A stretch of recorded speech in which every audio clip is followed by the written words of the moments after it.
episode 536 of the Unpopular Podcast. This is the man, the myth, the legend, Jalen Hunter. Here at the Unpopular Podcast, now we ask you to agree with me and ask you to hear me out. Last episode, I talked about the WNBA playoffs. And I talked about how the playoffs were going and how it felt like there was a sort of a stain on the WNBA playoffs because of the inconsistency in officiating.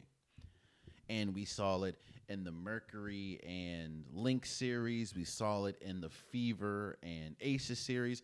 It just felt like majority of the big games in the WNBA playoffs was affected by some type of officiating, whether it was no call, whether it was a bad call. Officiating played a huge part in this year's WNBA WNBA playoffs. And that was the discussion. I didn't feel like I had to talk about the overlooming issues that the players are having with the league because we've already talked about it. We already talked about how the players want to get more money and feel like they're owed more money and how we could be barreling down to a lockout. Well, almost 20 minutes after I finished recording, Naphessa Collier steps up to the podium for her exit press conference that almost every player does, or in the WNBA after your team loses for the year.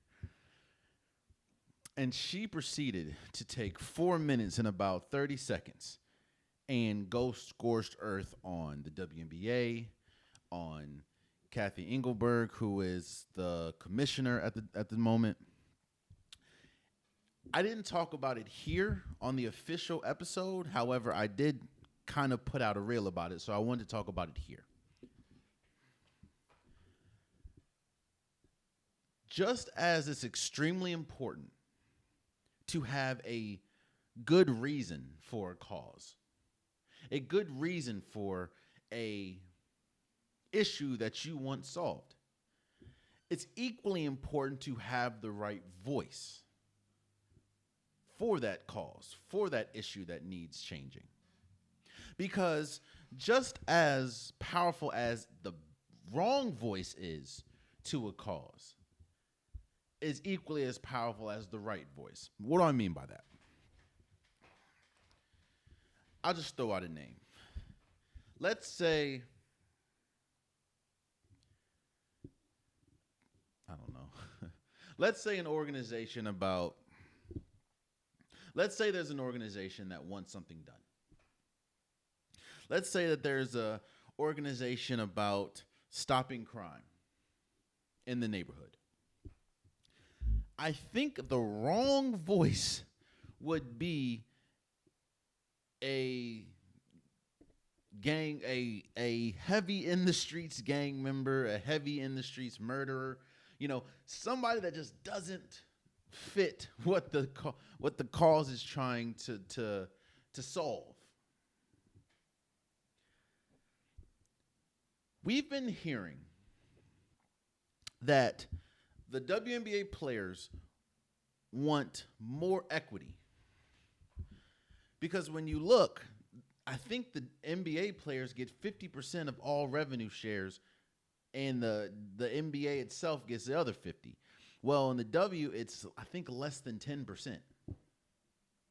And the women, the players, were saying that they draw in the revenue, and since they saw a spike in revenue, especially when you talk about, Caitlin Clark and Angel Reese and Paige Beckers, the young crowd kind of coming into the WNBA, you're seeing a spike in revenue, a spike in attendance, a spike in viewership, and the women of the league feels like they deserve more revenue share than less than 10%. And you know how it is on this podcast. You know how I am. I'm all about a player getting what they feel they deserve. Obviously, you can't get everything that you're asking for, but in a negotiation, I want the player to walk out feeling like they were not done wrong. They were compensated as fairly and as best as they could have been. And almost every time we talk about the WNBA, especially when we talk about the revenue shares, it always felt like the players were not even getting the back seat. They were getting the trunk. Because you're seeing, and I can understand as a player how frustrating that can be. Because we're over here talking about and fighting for more revenue share, like fighting for more equal pay. We're fighting that we can have more money so that players don't have, it's not forced to have to go overseas to play, or it's not forced to have to play an unrivaled. Like, you don't have to do that. The reason why a lot of women go overseas is because they do not make enough in their league to maintain their lifestyle.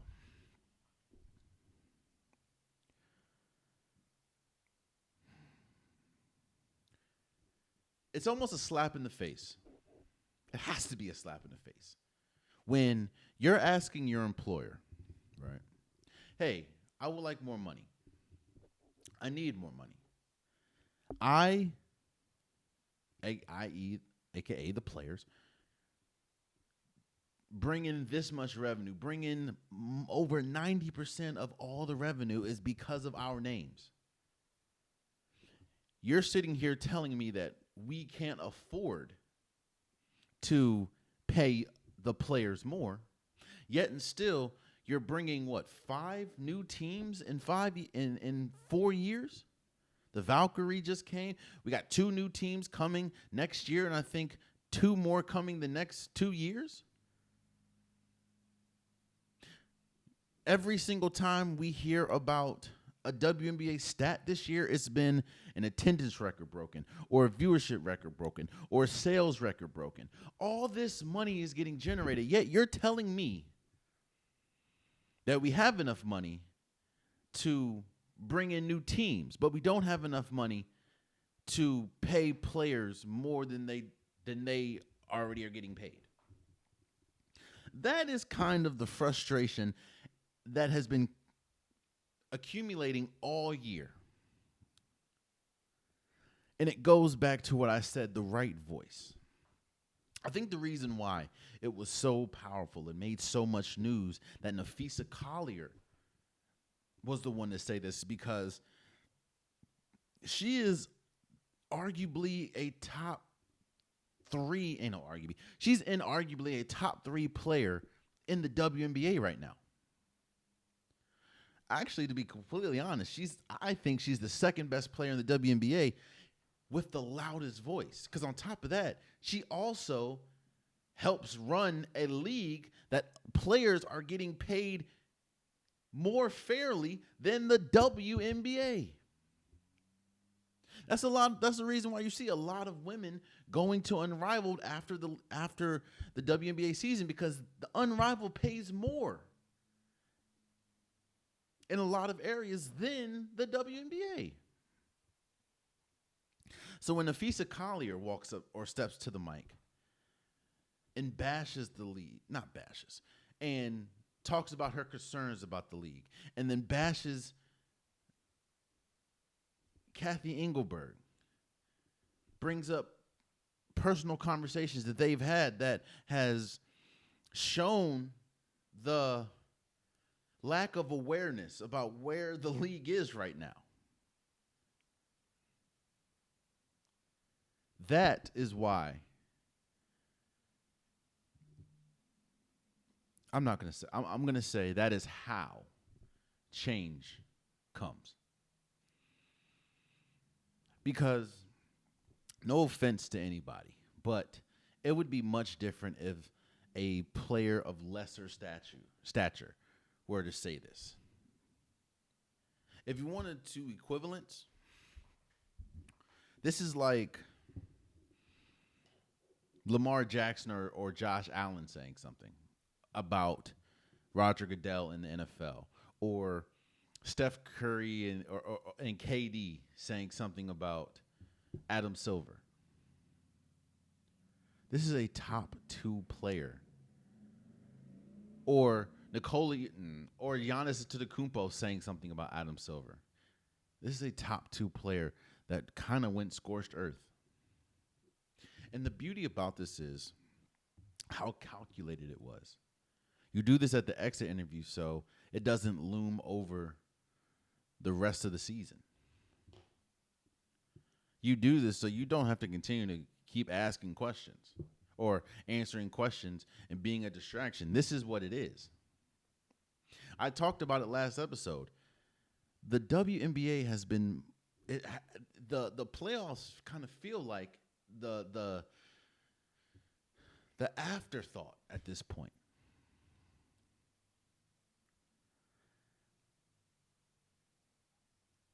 It brings me to Kathy Engelbert, which also kind of ties into what I just said, the voice.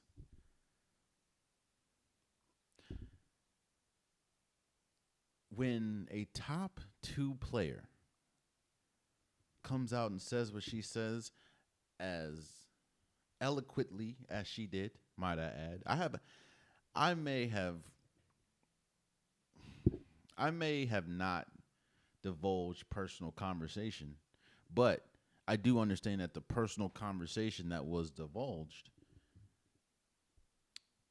strengthened the frustration that Naphessa Collier is having. And most of players are having, because you know what's funny? Just as important as the voice is, the response is also equally important. Which is why that was almost the worst type of response I think Kathleen Engelbert could have. Not once in her response that was written, by the way, did she say that she apologized, that she was sorry, that she's going to work as hard as she can to rectify. No, she just is disheartened to look at, to hear what Naphessa Colliers said. It wasn't true. It was just disheartened. Because what's also interesting, you saw Kathy Engelberg's response. Did you see the response for damn near every single player? I don't think there's one player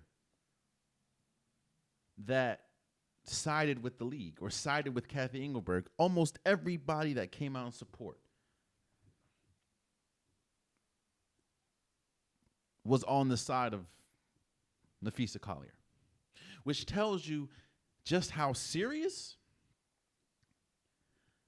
their frustration is with the league, how serious and how likely a lockout probably is coming,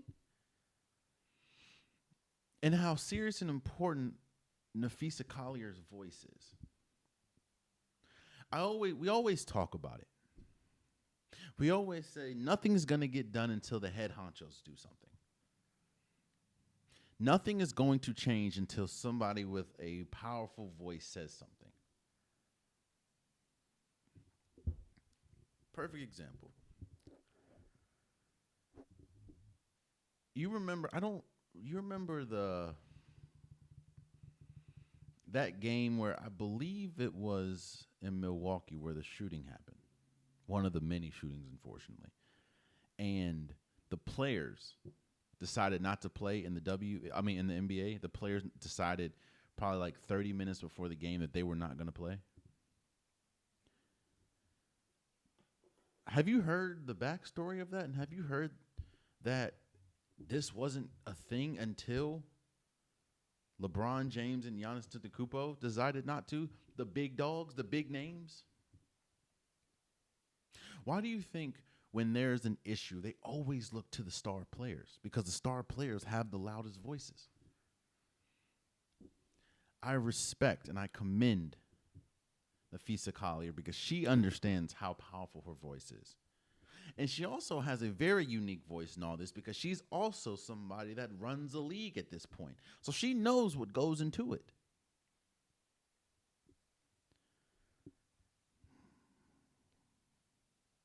The WNBA is supposed to be the best league in the world for the top talent of women basketball players. But like Naphessa Colliers said, it's the best league with the best players with the worst leadership. And we know, we've seen several times about bad leadership. It doesn't matter how good, how strong your pillars are. If the top pillar, the leadership pillar, is not strong, it doesn't matter. Again, this happened, I think, 20 minutes after I recorded. So I feel like I wanted to start this episode with that. And I wanted to say kudos to Naphessa Collier. Obviously, my voice is not one of the loudest voices or not one of the most important voices, but I did feel it needed to be said that I have absolutely no problem, and I love what Naphessa Collier did. I'm almost sure there was 3 people that could have came out and said something like this and changed what happened, and she was one of the 3. So we'll see what happens. Speaking of we'll see what happens, let's actually give my prediction for the who wins the WNBA Finals. Right now we have the Phoenix Mercury and we have the Vegas Aces. Now, to say that this is a matchup of stars would be an understatement. This was obviously not the matchup that we thought we would get going into the finals unless you were a Mercury or an Aces fan. But this is what we have. And what I mean by this is a matchup for the stars, because if you looked at the last series, if you looked at the Aces against the Fever, if you looked at the Lynx against the Mercury, it was the stars. More so the Aces than the Mercury. It's been said at this point ad nauseum how good A'ja Wilson is. A'ja Wilson is the best player in the WNBA, and it's not that close. She's on a trajectory of greatest of all time, especially when you just look at the accolades. She's on that trajectory. And there were too many times that it was her and nobody else against the Fever, which is why a team that didn't have 5 players, including their best player in Caitlin Clark, was able to force overtime in a deciding game. Was it game 5? Deciding game 5. Because it just seemed like when you took A'ja Wilson off the floor, too many times there was nobody to pick up the slack, which is crazy because you have now, I'm not saying every time, because there were also times where Jackie Young just went crazy. I think the last game, both Jackie Young and A'ja Wilson had 30-plus point games. But there were too many times in that series where a team that had Jackie Young, a team that had Jewel Lloyd, a team that had Chelsea Gray, all these are WNBA champions. Chelsea Gray being a Finals MVP. They just could not contain their matchups. That was one of the biggest issues that I saw when we talked about the Aces and how the Fever were essentially 5 minutes away from upsetting the Aces with all the injuries.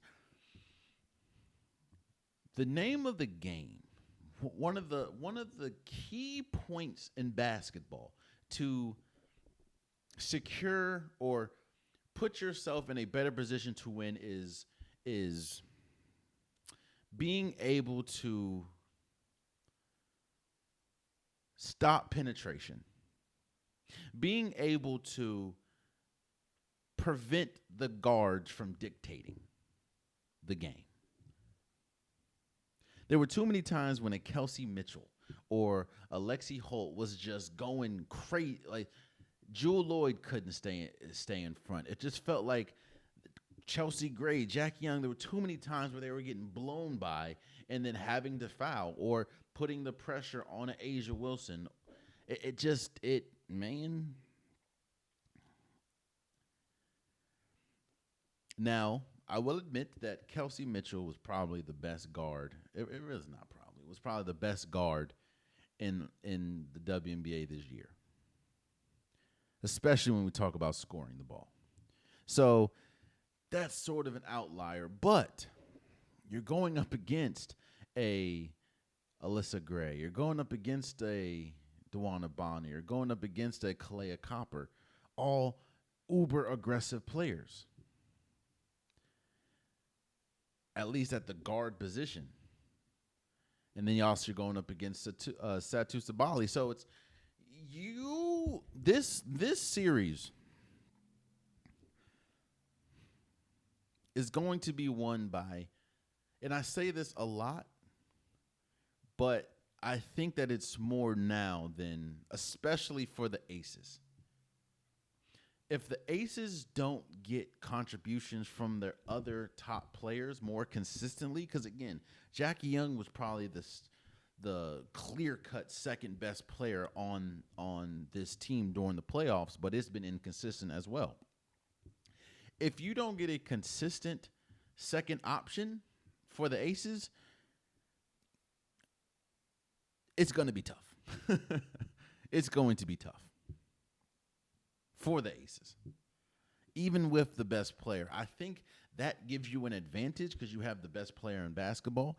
But when you're going, the WNBA, especially the finals, whether that's the NBA, WNBA, the Super Bowl, these are supposed to be the two equal teams. And you can say that they would be equal if the players played to the best of their ability. Which kind of brings me to the Phoenix Mercury.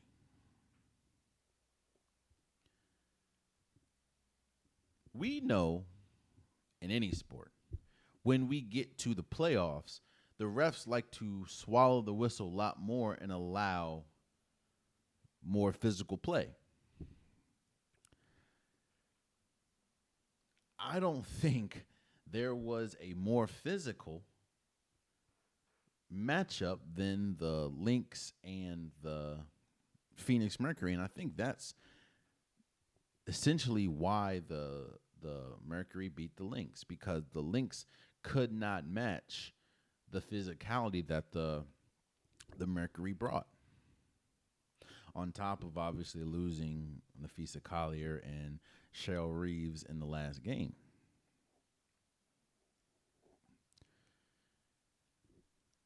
If the refs are going to continue to not call the games the way that, not call the fouls, let the uber physical play happen, that's always going to be an advantage for the Mercury. When you have someone like Alyssa Thomas, when you have someone like Satu Sabali, when you have Collier Copper, that's always going to be an advantage. That's been their advantage damn near the entire playoffs, more specifically against the Lynx. And as much as the Lynx are good, have Alana Smith, who was the co-defensive player of the year, have the stud buds, have DJ Carrington being out was huge for them, but they had Naphessa Collier until she went out. That's not the most physical team. The matchup is going to be Alyssa Thomas against Asia Wilson. Because as much as I think Fee is a great player, hell, I just said that she's the second best player in the W. She's not the most physical player. She's a gifted offensive player, but she's not the most physical. And she was not able to match the physicality or the fouls in a lot of cases that Alessa Thomas, I'm sorry, was brought to the game, brought to the series.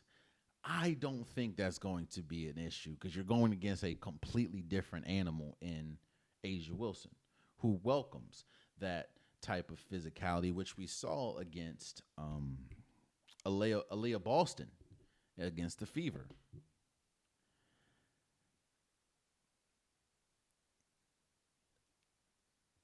The refs are going to play a huge part in this series.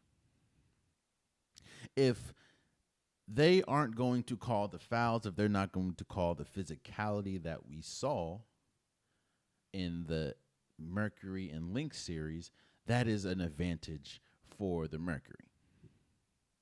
Because quiet as is kept, the Aces is not a big team at all. I know they have Kia Stokes, but she doesn't really play. So they're not tall at all. They're not big at all outside of Asia Wilson. However, if you get consistent contributions from Jewel Lloyd, from a Jackie Young, from a Chelsea Gray, then I wholeheartedly see the Vegas Aces winning this series.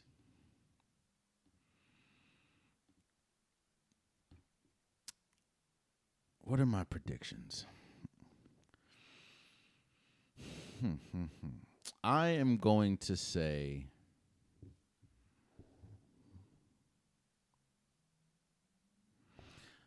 the key is going to be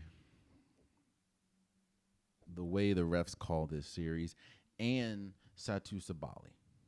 Because I think that they're undefeated when she scores more than 20 points a game.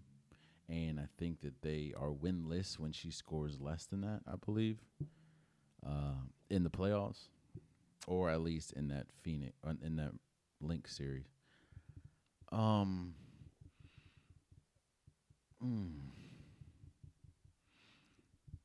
think size and girth wise, the Mercury have an advantage over the Aces outside of Asia Wilson. And I know they keep saying that the Aces are 1-3 the Mercury is 1-3 against the Aces in regular season. That doesn't matter because this is not the regular season.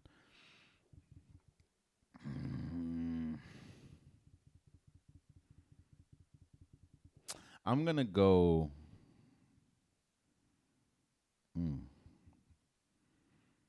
It's really on the refs, bro. It's really on the refs. I'm gonna go with.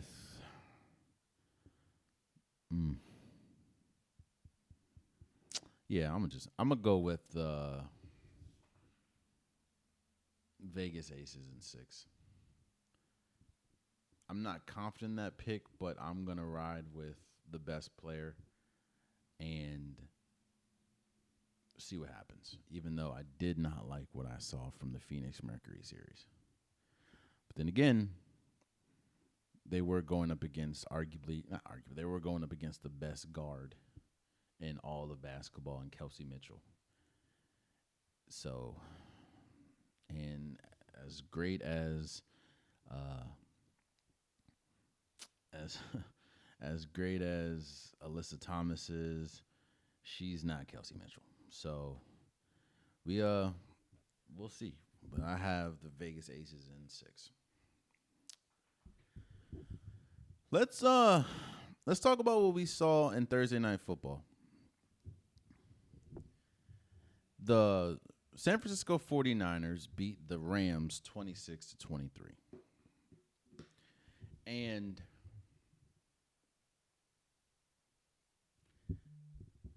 watching that game, I almost feel that there had to be a shower of two different emotions on the 49er side. There had to be a shower of relief that Kyle Shanahan is their coach. And how Kyle Shanahan continues to prove how he is one of, if not the best coach in all of football. The fact that you have the most injured team essentially take the field going up against a roster-wise, especially when we talk about how injuries affecting it, a superior team in the LA Rams. The superior quarterback in Matthew Stafford. Puka Nacua has been going crazy. Devontae Adams has been going crazy. Kyron Williams has been. This team is hot right now. And you're going to LA, which is also, might I add, a divisional rival. And not only does Kyle Shanahan essentially outcoach Sean McVay, but he proves with the win that he is one of the best coaches in football still. So if I'm management, if I'm GM, I'm happy that we have one of the best coaches, and it's just been confirmed and solidified because there's also a mini rivalry when we talk about Kyle Shanahan and Sean McVay. I'm happy that we have Kyle Shanahan. Not saying that Kyle Shanahan is leaps and bounds better than Sean McVay, but on this night, it kind of felt like he outcoached Sean McVay. On the other hand, there has to be a level of, damn. And that's solely looking at Mac Jones. That, damn, has to come from looking at how Mac Jones has been playing. Now, you're probably thinking to yourself, Jay, Mac Jones has been good. What you mean? Mac Jones has been great. Mac Jones has looked all of the top 5 pick that he was, or top 10 pick that he was. So why would they be upset about that? They're not upset about Mac Jones. They're upset at the fact of the fears and the questions have kind of been answered about, I'll say it like this.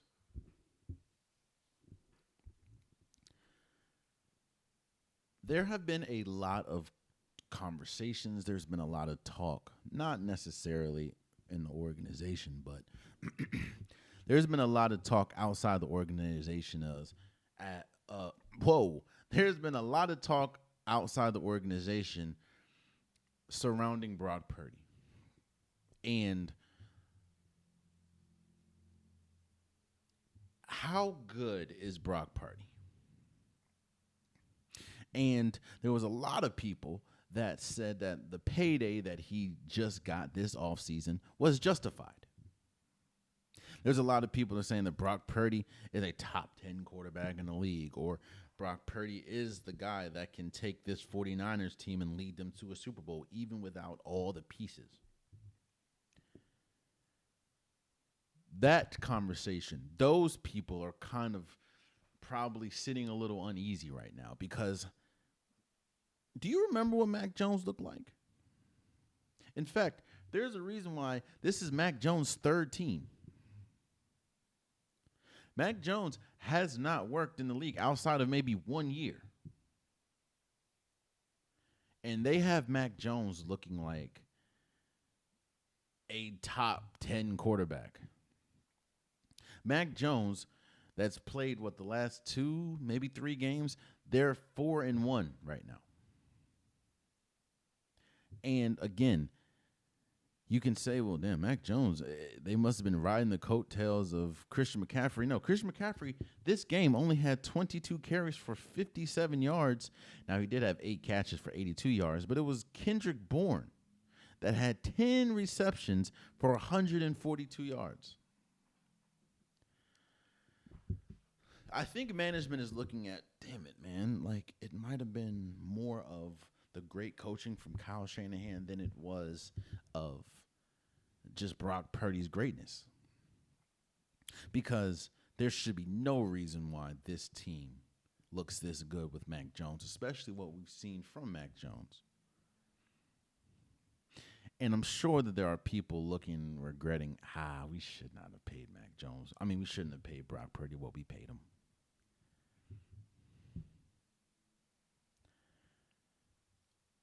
I'm not saying that Mac Jones is better than Brock Purdy. I'm not saying that Brock Purdy should not have got the money that he got. I'm not questioning nobody's pockets. What I'm saying is, I'm sure that there are people in that organization that's looking like, was that more coaching? Because what we're seeing right now is Mac Jones is balling. Mac Jones is a top 10 quarterback in the league right now, at least the first 5 weeks. And they're probably thinking to yourself, damn, do we really have to pay Brock Purdy if they look this good? If Mac Jones is looking this good in this offense? Mind you, an offense that is still riddled with injury. They didn't have their top 2 wide receivers. If I'm not mistaken, I don't think George Kittle played either. And they still beat the red-hot Rams. Now let's get to the Rams.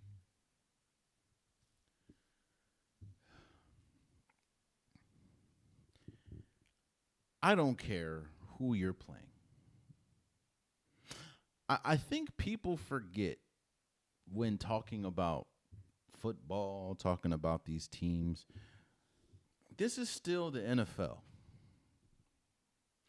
These are all still professional athletes. I felt like I had to remind people of this because this is the best of the best. These are the best players in the world at this sport. And I said all that because as great and as much as you look at a team, as much as you look at the 49ers and you look at the fact of they're all in, most of their best players are injured on both sides of the ball. I didn't talk about Nick Bosa, he's out for the season. Even with all that, if you give a professional team more opportunities than you, 9 times out of 10, they're going to capitalize. Meaning, if you're Matthew Stafford, as great as Matthew Stafford played, 30 for 47, 389 yards, 3 touchdowns, no interceptions. However, if you're going to fumble, if Kyron Williams, if you're going to fumble at the goal line 2 times that could have been touchdowns, if you're going to fumble and give the 49ers a shot, 9 times out of 10, they're going to capitalize. Because just as much as the Rams are professionals, so are the 49ers. Those 2 plays, look, on the 49ers side, they could have, I don't remember who the hell they passed to, but there was a moment where if Mac Jones threw, they were already up 14-0. It was like a 3rd and 3. Mac Jones threw the ball. I don't remember who he threw it to, but he drops it. If he doesn't drop it, they have all the momentum. That's a first down, and more than likely they're going to go up 21-0. In my opinion, you go up 21-0, you lost. You won the game. The Rams pack it up. Just go, you won the game. It's very hard coming back from 21-0. But that didn't happen. The Rams clawed all the way back, would have taken the lead, and would have made the Rams score a touchdown. I mean, not Rams. The 49ers score a touchdown if Kyron Williams didn't fumble the ball at the goal line.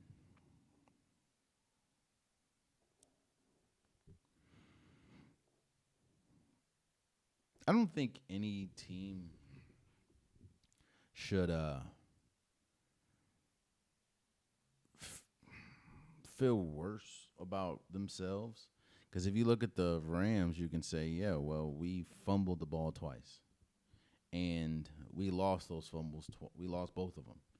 And those fumbles would have put us in great scoring position, especially the Kyron Williams one. And it took overtime.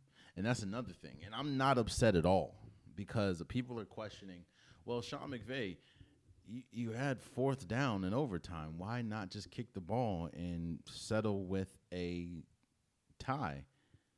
No. Nobody wants to settle with a tie.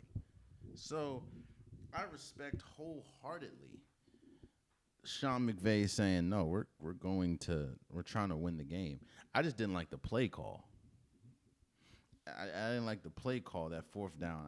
I think when you have Matthew Stafford balling the way he's balling, why don't you put it in his hands and make him decide? You know, he's future Hall of Famer. Make him decide, not take it out of his hands, and then you see what happens. If they don't get it, game's over. Because they could have kicked it and tied the game, and it would have been the second week in a row where we had a primetime game ended in overtime. But it's not what happened. So, yeah, congratulations to the 49ers for beating the Rams 26-23. And obviously with Thursday Night Football, as I say all the time, that is the start for a new NFL week, which is week 5, and I'm going to give my predictions on who I think is going to win the rest of week 5.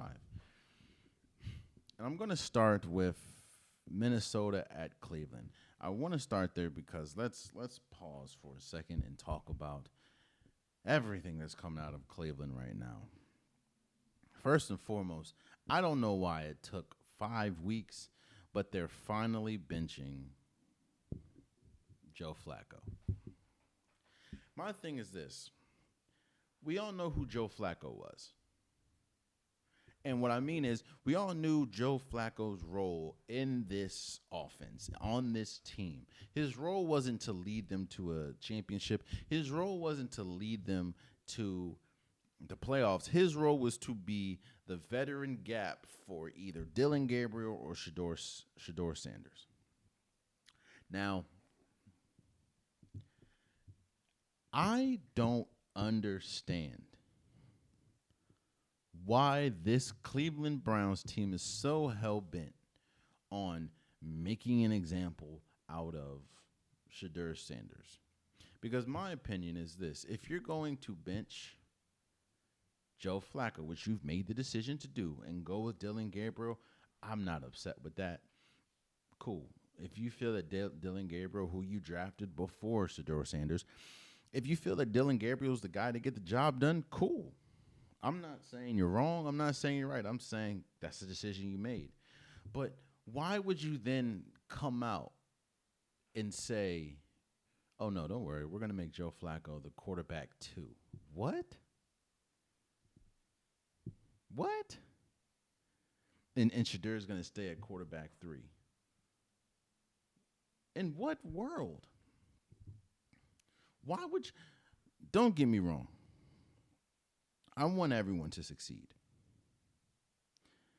But if Dillon Gabriel just so happens to not succeed, if Dillon Gabriel just so happens to not look good, Lord forbid, knock on wood, if Dillon Gabriel, Lord forbid, gets hurt, why would you, how are you comfortable in going back to the 40-year-old quarterback that you just benched? And on top of that, I don't get why you made it a point. Unless you want to make an example or embarrass somebody, I don't know why you made it a point to say he's not our quarterback 3. He indeed is our quarterback 2. What? Okay.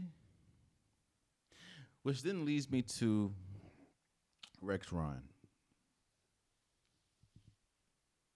And Rex Ryan kind of is a poster child for a lot of the media that we're seeing, especially when we talk about the coverage of Shedeur Sanders.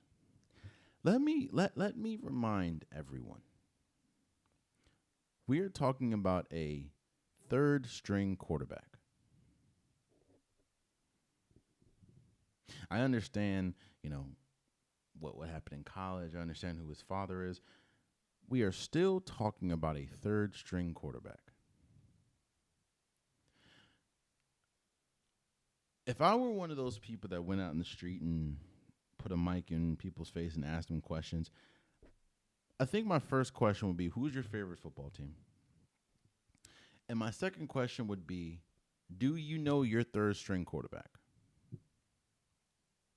As a person that does this, my whole life is in the sports world essentially. Unless I physically take myself out of it, my life is centered around, or I'm drenched in the sports world. I, for the life of me, I don't think I know my team's third string quarterback, unless it's not Sam Hartman, which I think it might be. You know what? That has sparked my interest. Who is Washington's third string quarterback? I believe it is Josh Johnson, Mr. Journeyman himself. I didn't know that. I thought it was Sam Hart, but I remember we cut him. I didn't know we brought him back. That is 90% of people don't know their third string quarterback. So why do you continue to put a camera in his face? But Rex Ryan, who I said is essentially the poster child for most media, had some scathing things to say about Shedeur Sanders. About talking too much, about making it about him, about being the quote-unquote diva, the quote-unquote star that hasn't done anything. Shut up and focus on your game. Okay. This goes back to what I just said. I'm not putting a camera in my face asking me questions. This is what y'all, the media, are doing. I loved the commentary that Cam Newton had with Nick Wright. I think Nick Wright came on Cam Newton's show, and they were talking about Shedeur. And they essentially said that what Shedeur is struggling with is the same thing that Cam struggled with at the latter half of his career. The name Cam Newton became bigger than the position Cam Newton. The name Cam Newton has always been a star. To this day, is still a star. But whether you want to say it's due to injuries or not, however you want to placate it, the position, the athlete of Cam Newton started to decrease. He wasn't Superman anymore. He was on the field. He wasn't Superman anymore. He couldn't put a team on his back and lead them to victory. He just wasn't a top tier starting quarterback anymore. But his name never decreased. In fact, in some instances, in a lot of instances, I will say, his name increased while his position decreased. And no team wants to deal with having to hear questions every week, especially if you lose. Hey, when are you going to start Cam? When are you going to start Cam? What about Cam Newton over there? Hey, Cam Newton. Nobody wants to keep asking questions about a backup. I feel like that is the issue that Shedeur Sanders is running into. Now, don't get me wrong. Some of it is on him. Like the whole mime thing that he did, which I understand what he did and I respect what he did. I just may have done things a little differently, but that's me. When the reporter asked him questions and he'd answer the questions with no voice, he'd just be talking, but no voice is coming out. Which also shows the fact that people are going to run with anything, even if he doesn't say a word, people are going to be upset. But I don't know. I think that this is just a bad situation all around. I think it's a bad look for the Cleveland Browns. I think it's a bad look for the NFL. I think it's a bad look for Shedeur. It's just a bad look all around. But again, why do you, he's still a third string? He's still a quarterback 3. I just want to remind people of that. But like I said, the Browns, just like Minnesota, is going to London, England, to play. Um,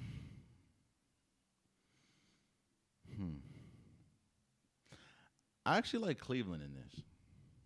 Not because of Dylan Gabriel, but I like the fact that their defense is still a top tier defense. They still have, at least up to this point, by far, in my opinion, the best defensive player in football in Myles Garrett. And Carson Wentz, I don't know when and how severe J.J. McCarthy's injury is, but it looks like Carson Wentz, at least up to this point, is still going to play. Carson Wentz, as good as he is, as much as a gunslinger as he is, he throws some picks. And I'm going to go with Cleveland. I just think Cleveland has a chance to be the better team, especially defensively. So we'll see. Raiders at Colts. Geno Smith, bro. It's crazy the roller coaster ride that Geno Smith is on. But the Colts finally lost a game last week, but you're playing in Indianapolis. The defense is playing great.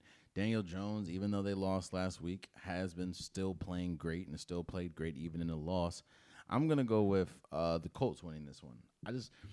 The Raiders haven't looked good since week 1, honestly, and the Colts haven't looked bad at all. Really, they just lost last week, so I'm gonna go with the Colts. New York at Saints. New York is a better team than the Saints. The Saints haven't showed me anything to think that they can win a game. I will say this. If you look at the Saints' whole schedule, this is the game that they have to win. No Malik Neighbors, obviously out for the season. Jackson Dart's getting his second career start. If the Saints don't win this game, I don't know when they will win a game, but I don't have them winning this game. I have the Giants going into New Orleans and beating them. I think at this point, what we saw from Jackson Dart in this offense, they are better. Even if Jackson Dart doesn't look good, you bring in Russell Wilson, I think that they're still better than the Saints. So, Dallas at New York. I know I talked the last episode. New York just keeps getting in their own way. However, I don't think as bad as Dallas offense or as bad as Dallas defense is, I don't think New York can capitalize on that. And Dallas offense is explosive. I'm gonna go with Dallas. I'm gonna go with Dallas. Yeah, the New York ain't done nothing for me. No, the Jets. They keep shooting themselves in the foot, but I don't know if Justin Fields and this offense can keep up with the Dallas offense, at least the one that we've seen this year. So, Denver at Eagles. I didn't like how even though they throttled the Bengals, I still don't like how Denver looks against good teams, and you're going against arguably the best team in football, one of the remaining undefeated teams. At their crib, I'm going to go with the Eagles. Even though the Eagles have dealt with a lot of back and forth this week with the media and A.J. Brown and Jalen Hurts and A.J. Brown, I still think that as a collective, the Eagles are a better team than the Broncos right now, and I'm going to go with the Eagles. You have Miami at Carolina. I know you just lost Tyreek Hill for the season, which is obviously going to take a huge hit for the remainder of the season in this offense. But you still have Jalen Waddle. You still have Devon Achane. Darren Waller then came out of nowhere and looked like a specimen. If Miami don't win this game, This is one of those games where Miami has to win the game. If you don't, especially Carolina, I know you're going to Carolina, but Carolina ain't looked good, like outside of maybe 1 or 2 quarters this year. If you can't beat Carolina, then I know y'all both have the same record, but pack it up. Even without Tyreek Hill, pack it up. This is one of those defining games. Like, if you lose this game, I don't see Mike McDaniel making it to week 6, even with Tyreek being out. So I'm going to go Miami. Houston at Baltimore. Do you know how low of a – either it's they look at Houston really low or they look at Baltimore really high, which I don't understand, especially after what we've seen these last few weeks. Don't get me wrong. I know that the team is still a good roster, but the litany of injuries that they have, the laundry list of injuries, including Lamar Jackson, that is not going to be playing in this game, and they still a lot of people still have Baltimore favored in this. I don't know if that means that they just think that highly of Baltimore or they think that lowly of the Houston Texans. Now, don't get me wrong, the Texans haven't looked good outside of maybe one game, but they were playing the Titans that game. Now, I do think that, and I agree with Ryan Clark and Cam Newton, this can be a great moment and a season-saving moment for the Baltimore Ravens. Not because Lamar Jackson's out, and I think that they're better without Lamar Jackson, but I think that you're forced at this point because for some reason, Todd Monken, the coaching staff, just doesn't understand your best option is run the ball. Like, don't get me wrong. I know Lamar Jackson is really good at passing the ball, but you still have Derrick Henry there. No offense to Cooper Rush, but you got to throw away the entire playbook and start and just have a couple of situations because Cooper Rush ain't Lamar Jackson at all. So you're going to have to force yourself to trust a Derrick Henry. Like, yo, we got to force feed Derrick Henry. I don't know. Look, the last thing you want, let's say Lamar Jackson's out for 2 weeks. The last thing you want is for Lamar Jackson to come back and y'all are 1-5 and nothing has changed.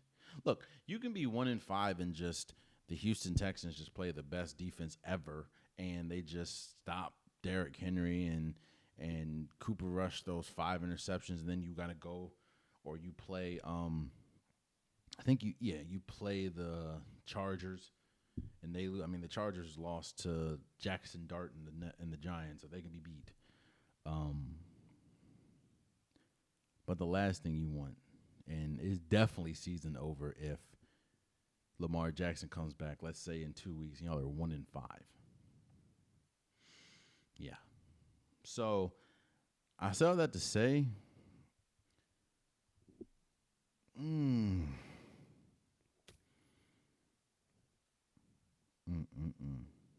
I want to go Baltimore, but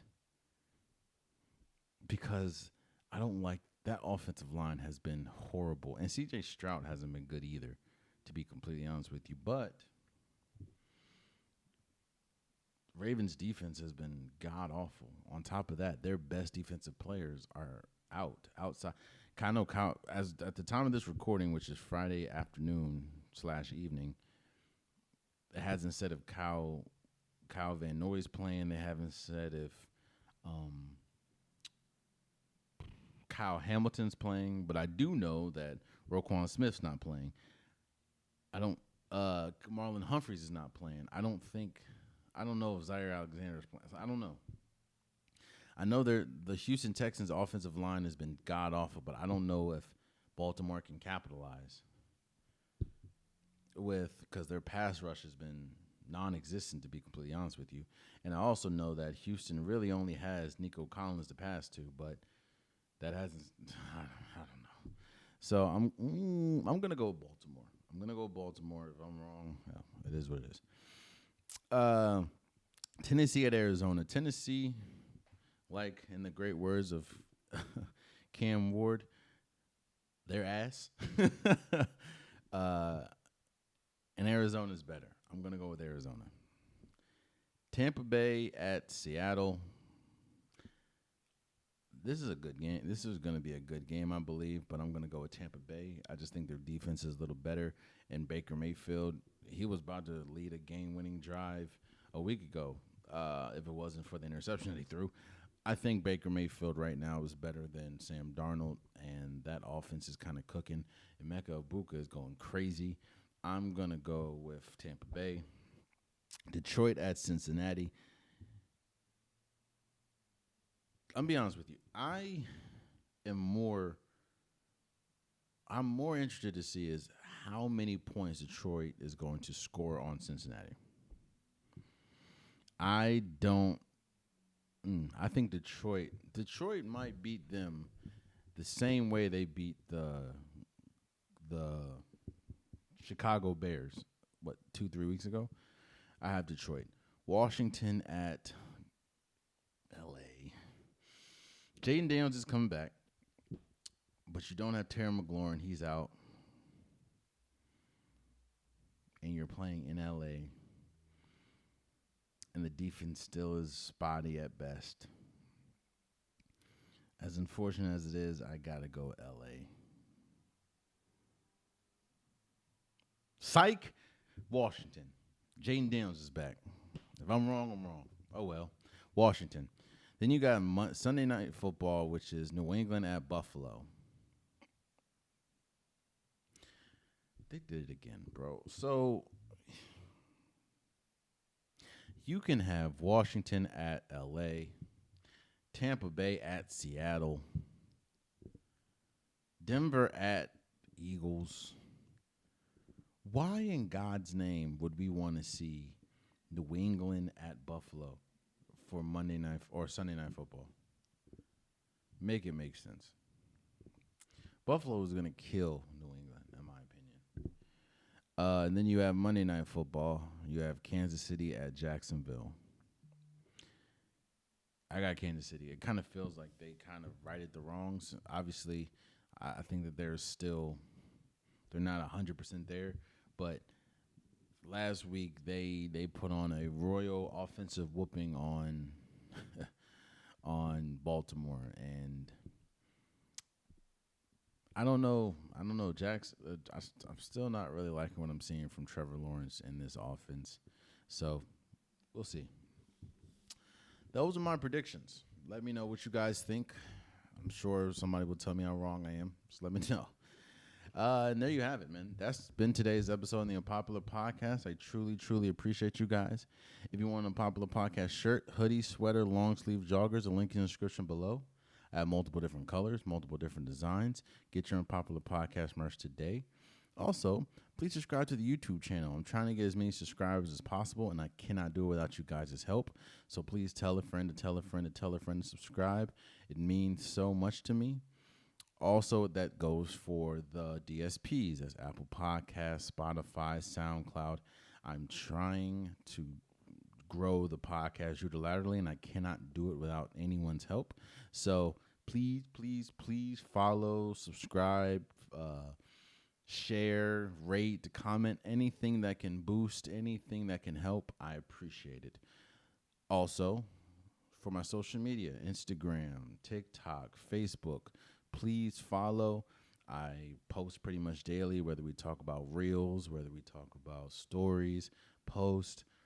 I do it damn near every day. If you disagree with something, if you keep it respectful, just leave in the comments. I don't mind going back and forth. It just means that you're listening to me. You care about whatever topic is, and you have something to say, all of which I do appreciate. So, again, please follow. It means a lot. Until next time, much love.